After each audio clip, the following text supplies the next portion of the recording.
everyone. I'm Eric D'Souza, and you're joining us today on another episode of Crime Writers of Canada's podcast, where we discuss all things crime fiction from writers from coast to coast. We are continuing our journey of interviewing shortlisted members from the Awards of Excellence of 2025. I'm happy to say there's 30 of us, but it's going to be a long journey. So I'm very happy that Cathy Ace is able to join us today. Hi, Cathy. How are you? Hello, I'm good, thank you, Eric. How are you? Oh, I'm good too. Good. I'm always super happy to chat with you. Oh, So I'm always happy to see when your name's on that list. If I'm counting right, third time nominated yes. for Yeah, yeah. Maybe it's the third time lucky, because the maybe. first two were not. That's the right attitude. Well, a little bit about you. So this time you're nominated for the award for the Whodunit Award for Best Traditional Mystery, sponsored by Jane Doe, where even the sponsor is a mystery. Uh, this is your 14th book in the Cait Morgan series, The Corpse with the Pearly Smile, published by Four Tales Publishing Limited. Uh, an author of traditional Cait Morgan mysteries and the cozy WISE Enquiry Agency Mysteries set in Wales, Cathy was born and raised in Wales and migrated to Canada. She is the past chair of Crime Writers of Canada and is a Bony Blithe, an IPPY, an IBA, and an Editor's Choice and CrimeFictionLovers Award winner. So, as we said, today we're going to talk about The Corpse with the Pearly Smile. Yay! Plug the So, book, plug the book, buy the book. I recommend it too. So, if anybody out there hasn't picked up your work, they might not know that you always change your location of your stories. This one takes place in Tahiti. So, It why did you does. pick this location?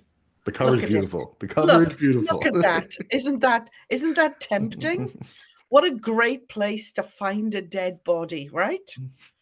There you are, vacationing in the crystalline waters of Tahiti, a beautiful protected lagoon. You're plottering around in the water, and oops, you bump into a dead body. I don't do spoilers, but that happens in the first chapter, so I don't think I'm spoiling very much, really.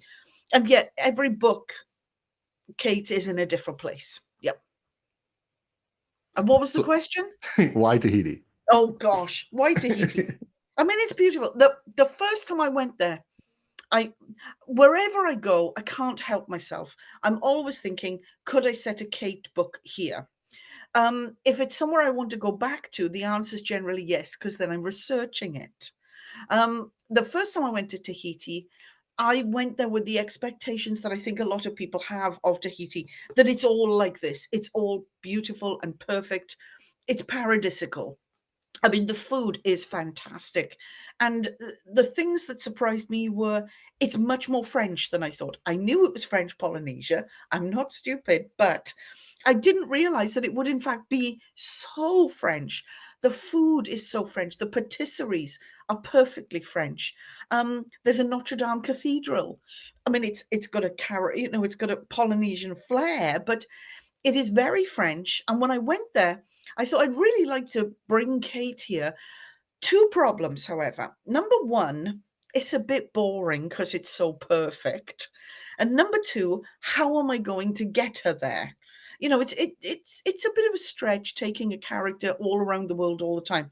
If folks have read book 13, which is set in Australia, in Sydney and Katoomba, um, they will know that there is a good reason that arises at the end of that book that will keep Cait and Bud in the general vicinity. So I was able to transport them to Tahiti quite well. Um, and Tahiti is a fascinating place. I mean, I was struggling a bit with, oh, do I really want to spoil paradise by dripping blood into the ocean? But, I don't do postcards, and I don't know about you. Has your fridge collapsed from the weight of fridge magnets as you travel? I No, not don't do bad. fridge magnets anymore. I now do Christmas decorations.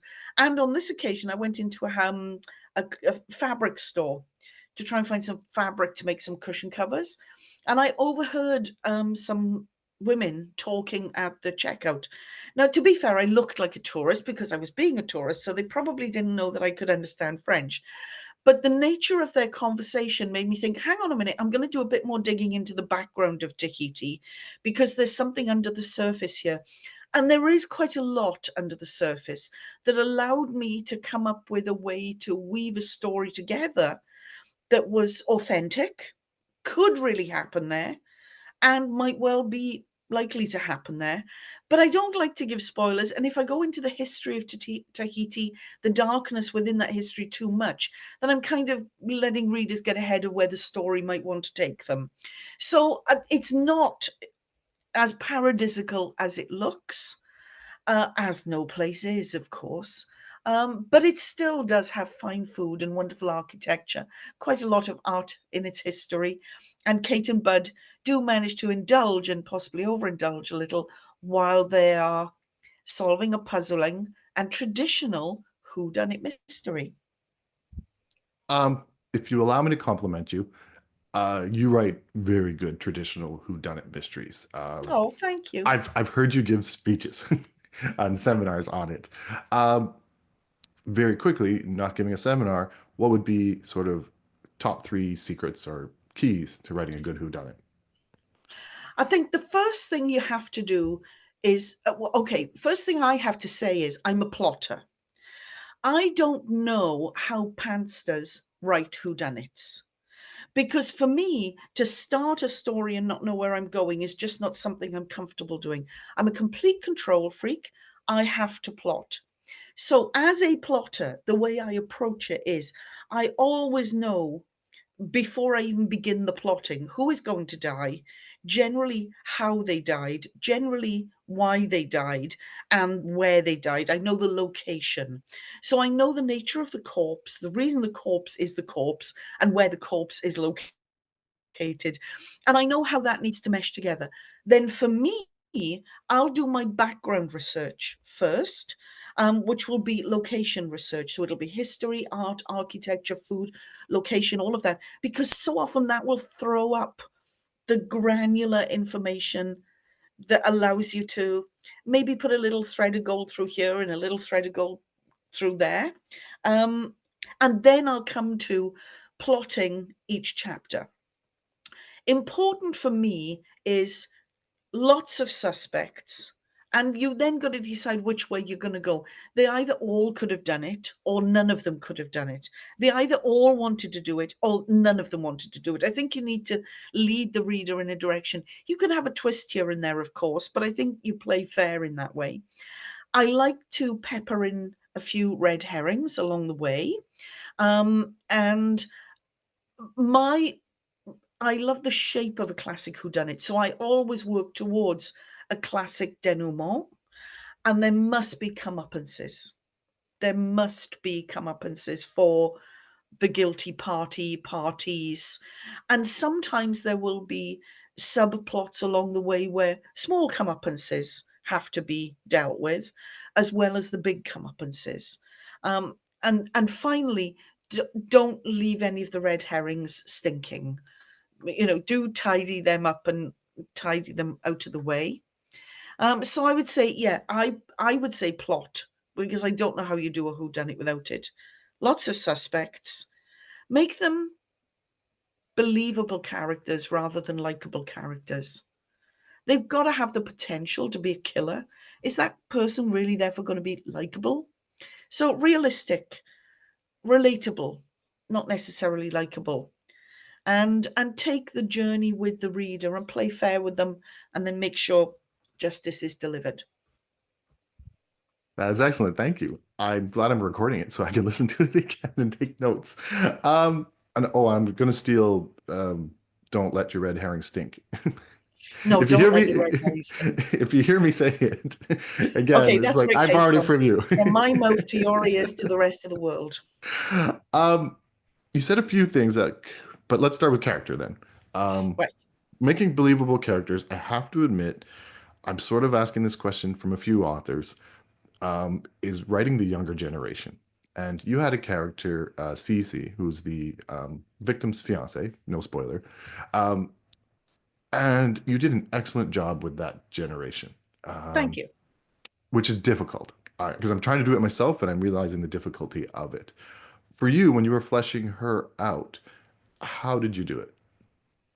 I Because watched she's them. complex. She is complex. She's an influencer. She's very young, much younger than she looks because she wears so much makeup. Who would know how old she is? She's an online influencer, the daughter of a wealthy family. So she's got money, she's got class, and she doesn't want for anything. She's good looking. She probably believes she's immortal. She certainly believes that everything she says is worth hearing and that as many people should hear it as possible. So she's an online influencer with a huge following. Um, that's what's front. That's the front. And I watched a lot of them. That's what I did. I did my research. I sat down and watched reels and reels and reels. I watched them perfecting the hair flick and the this and the that. I mean, I can't do it. I'm sorry. But there is a way. I can't even take a selfie. But there is a way of looking at a camera, which I'm not good at, which is the perfect angle. And then they do the mewling, where you can't talk, you just lift your chin. Anyway, all of this. I did hours and hours and hours of watching it. And I also saw interviews with them and sidebars and that. And through all of it, the thing that came through was the obvious things like a sense of entitlement and the naivety of it all, the sense that the world really is made up of black things and white things and there are no greys in between. So I did all of that. But I am a psychologist. So I know that under all of that, and especially once you start ripping it off, there's a person. And this person has quite a tragic background. So, what I wanted to do, one of the things I wanted to do in this book is because it's about pearls, a pearl diver, a pearl magnate, a pearly smile, the way the pearls are built up over years with all the nacre building up layer by layer. I wanted to break away those layers like you would a pearl. She's very pearlized, but ends up just decimated, really. Oh, now you've got to read the book to find out what happens to her, haven't you? But I want to go beneath that surface in all my characters. And with Cece, I think we all expect people in their early 20s to just be complete wastes of skin because what do they know? I don't know all the questions. I've just turned 65 and I still don't know all the questions, let alone all the answers. But at 29, 21, 22, you're so certain you know everything, and it's that certainty of youth that I think it's important to portray, because whatever is fresh about a country, wherever it's going to go, it's those people who are going to take it there. And in a story, quite often those people can be a mirror against some of the older characters and a foil against them as well. Um, but we're all at the center of us human, whatever's on the outside, and however unknowledgeable or naive we might be, or whether we're living in complete denial. Older people know a lot more, or do they really? Do they even acknowledge that they've heard it, let alone want to act upon it?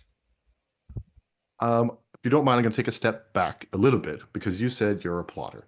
And it makes me think of the opposite, the pantser, and one of our BC colleagues, Iona Wishaw.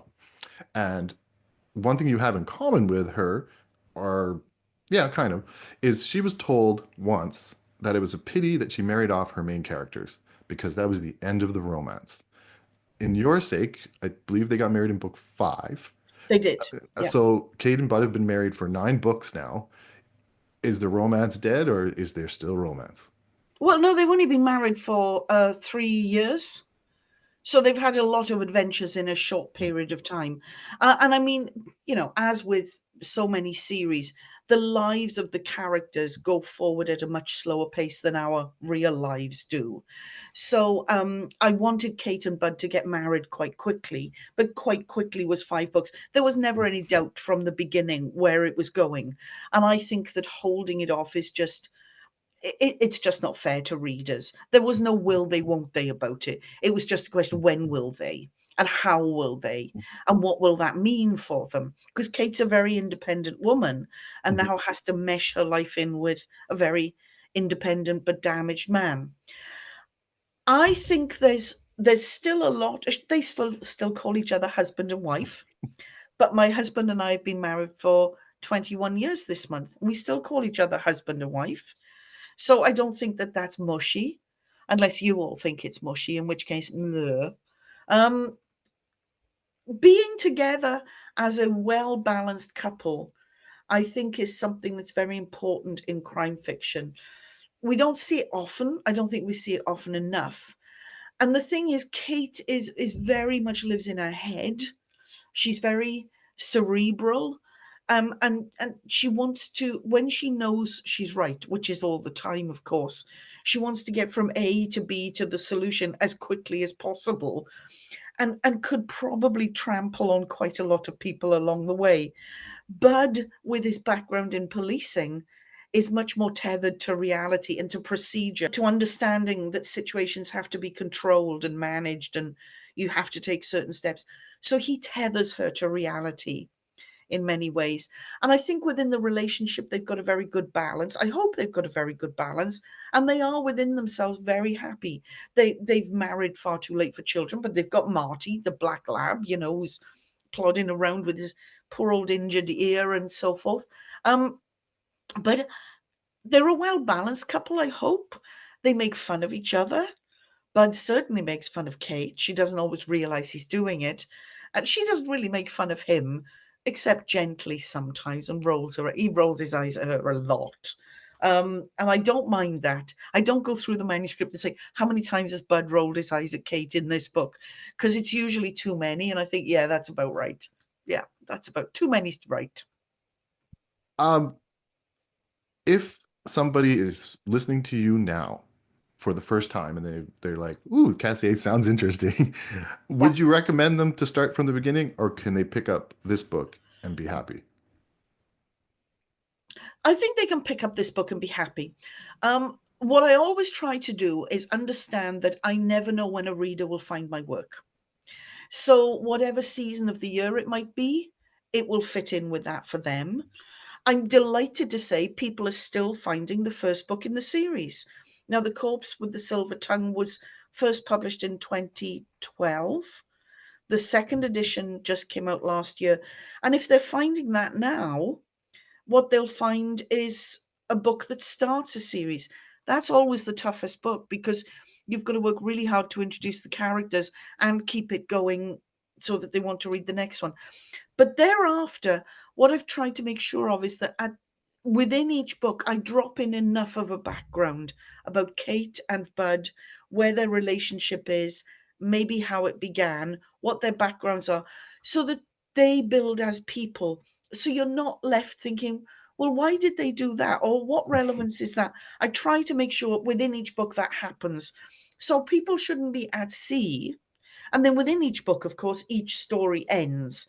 The cast of characters are specific to that book. Some characters recur through the series. They pop up here and there, friends and neighbors, the people who look after the dog, that sort of thing. Um, but I do think that you can read each book as a standalone. But I hope you like the journey that you go on with the people enough that you'll go back and read them. As I say, there's no great mystery about will they or won't they. So it's not like, oh, now I know they're married. Why would I even bother reading the first books? But it might be interesting to find out how their relationship has developed. And indeed, how Kate has changed over the 5 years or so that the books have been taking place in her life, because she's changed and grown a little. She's far from perfect, of course. She's got a long way to go yet. And I hope she will. And in the next book I've got planned, she will change again, I think, a little bit. Um, well, I know you're very busy, so again, thank you for taking time Oh, to my do this pleasure. interview. But what do you have other than that work? What else is on the plates? Well, I mean, I'll just have a little. I've also been shortlisted for something else. So I'm in Wales at the moment, staying with my sister. This is a Welsh accent, in case you hadn't worked that out. And when Cait Morgan comes to TV, Free at Last Television are bringing her to television, and it is a Welsh actress, Eve Myles, who's from about 15 miles from where I'm sitting right now. So the accent's going to be perfect. You've got that. But next week I'll be in Bristol for Crime Fest, where one of my other series, the Wise Women, the Wise Enquiries Agency Mysteries, the case of the secretive secretary has been shortlisted for the Last Laugh Award there for the most humorous book. That's a much cozier Mhm. series. This is true to traditional. Cait Morgan's traditional, the proper Agatha Christie shape. The Wise Women are much cozier. They're a bit bombastic. So one of the reviews in Ellery Queen Mystery Magazine said reminds them of Blandings, but a bit more Blandings Castle, but a bit more bonkers. So yes, they're a bit weird. Um, so that's next. And once I get back from traveling around a bit more in Europe, the next book for Cait, don't tell anyone I've told you this, all right? But I'm off to finish up my research in Paris. And the Oh, next Cait Morgan mystery will be coming out late this summer, and it will be called, are you ready for an exclusive? It's going to be called The Corpse with the Amber Neck. ooh. Leaps into mind, doesn't it? And you'd be exactly right. So I've just got a couple of little bits of research. I did all the research in Paris last year, but I sprained my cruciate ligament when I was there. So there were quite a few things I couldn't get to. So I'm going back now. I'm just off my cane. You can see it in the background there. Last bits of research in Paris, and that should be coming out hopefully at end of August, if not sooner, if I can manage it, but end of August. And that will be book 15 in the series. Hmm. So I'm plodding along with Cait. And there will be another Wise Enquiries Agency mystery this year. One already came out in March. That was the case of the unfortunate fortune teller. And I'm not going to give away the title of the one that's coming out this winter. But that'll be a fun romp in Wales and other parts of the British Isles as well. Oh, you're always so busy. I don't know how I you do try it. to. I try to. And more second editions of the early Cait books. Hmm. So that's good. My recommendation is to start from the beginning. You don't have to, like Thank you said, but you. it's a wild ride. Yep. It's so fun to be in all these different places, and you do your research, and I Yeah. enjoy that. Well, put it this way, the first book is set in the south of France. Hmm. And I think if people are looking to dive in, sometimes if they're going on vacation, they might want to dive in with a book that takes them to where they're going. Because I like doing that. I like reading books set where I'm going on vacation. I'm actually going to be down in the south of France later this month, literally going back to the scene of the crime, because friends of mine live there and let me use their apartment as the scene for the murder to take place, the dinner party murder to take Hmm. place. So I will literally be there this month. So if you want to start at the beginning, join me in the south of France for a puzzling murder, which involves snails. I'll just say that. You said enough. Thank you so much, Kathy. Thank you.